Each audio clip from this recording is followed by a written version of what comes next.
দেখো তো তোমরা এই 5টি এমসিকিউ তোমরা ক্যালকুলেটরের সাহায্যে তোমরা করতে পারবে। তাই এই 5টি এমসিকিউ তোমরা করার চেষ্টা করো। দেখো তো আমরা প্রথমে যদি আমরা প্রথম এমসিকিউটি করার চেষ্টা করি, এটি দেখো তো প্রথম এমসিকিউ, এটি আমরা করার চেষ্টা করব ক্যালকুলেটরের সাহায্যে। প্রথমে তোমরা কী করবে দেখো তো, প্রথমে তোমরা এটি চাপবে, চাপার পর অবশ্যই 64 64, তারপর এটি নিচে আনবে, তারপর 64।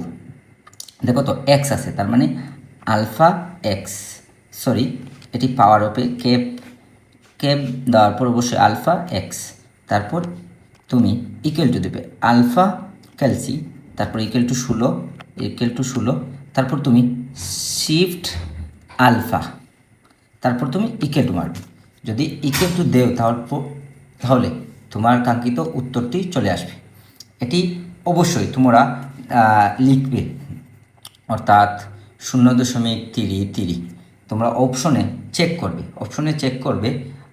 অপশনে 1/3 যদি চাপো তাহলে তোমাদের 1.33 চলে আসবে। এগুলো তোমরা খুব সহজে করতে পারবে। তারপরে তুমি যদি দ্বিতীয় এমসিকিউটি দেখো তো, দ্বিতীয় এমসিকিউ খুবই সোজা। দেখো তো তুমি প্রথমে যে কাজটি করবে, প্রথমে হলো তুমি 3, তারপর ক্যাপ 2, তারপর এক্স আলফা এক্স প্লাস 3, তারপর অবশ্যই ইকুয়াল টু, অর্থাৎ আলফা ক্যালসি ইকুয়াল টু 81, তার মানে 81। তারপর তুমি অবশ্যই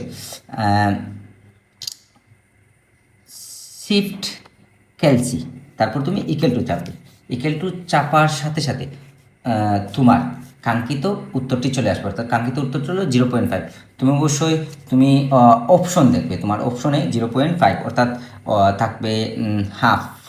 আর যদি তুমি 1/2 সমান ইকুয়াল টু মারো, তারপর তুমি এটি চাপো, তার মানে 0.5, অর্থাৎ এই উত্তরটি হবে এটি। তোমরা অবশ্যই এই 3টি এমসিকিউ তোমরা করে আমাদের কমেন্ট বক্সে তোমরা আনসার দিয়ে দিবে। আমি পরবর্তী সময় তোমাদের এর উত্তরটি দিয়ে দেব। সবাইকে অনেক অনেক ধন্যবাদ।